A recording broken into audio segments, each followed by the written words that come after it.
Hi Grumps. Right, so my 6-7 video did pretty well. Not internet meltdown well, not dancing in a Tesco aisle viral, but well enough for me, which honestly is both exciting and slightly worrying, because apparently all it takes for people to watch my stuff is me not understanding a number. Years of life experience, education and wisdom, I hope, none of that matters. But I talk nonsense about arithmetic and suddenly it's my most viewed video. I did get a few comments, not thousands, but enough to remind me how confident people get when they think they're the first person to explain something you've already explained.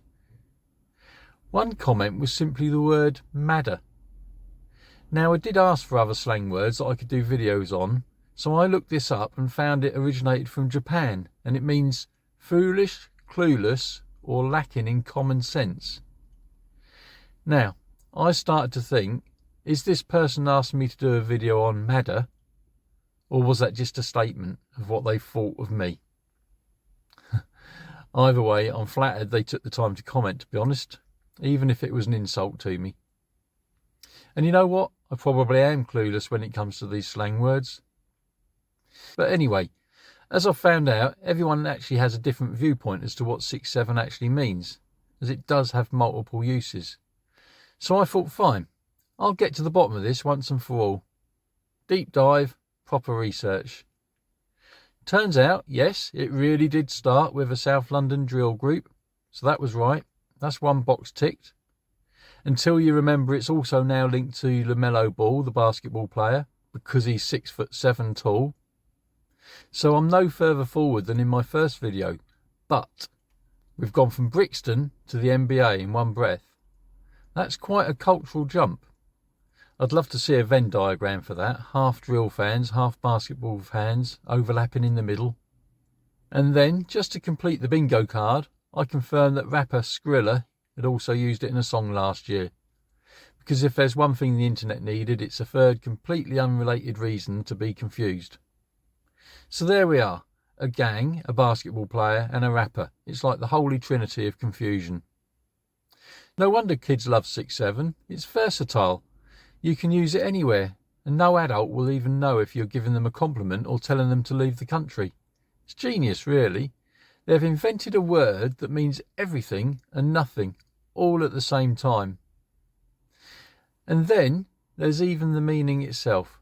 Every time I think I've pinned it down, someone new appears and says, actually, it means this now. Apparently, it can also mean leave quickly, get lost, rejected, or so-so. Depending on the tone, facial expressions, and planetary alignment, I guess. Basically, it's the Swiss Army knife of slang. Multifunctional, confusing, and probably dangerous if handled incorrectly. My son uses it constantly. I'll ask, how was school? And he goes, 6-7.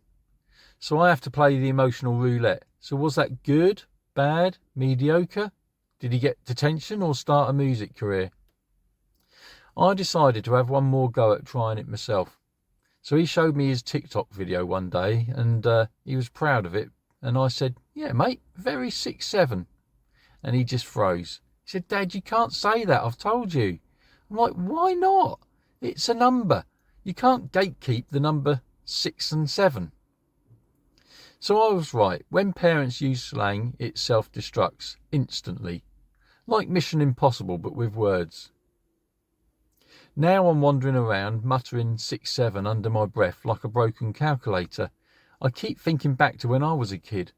Bad meant bad, and now it means good. Cold meant put your coat on, now it means amazing. And 6-7?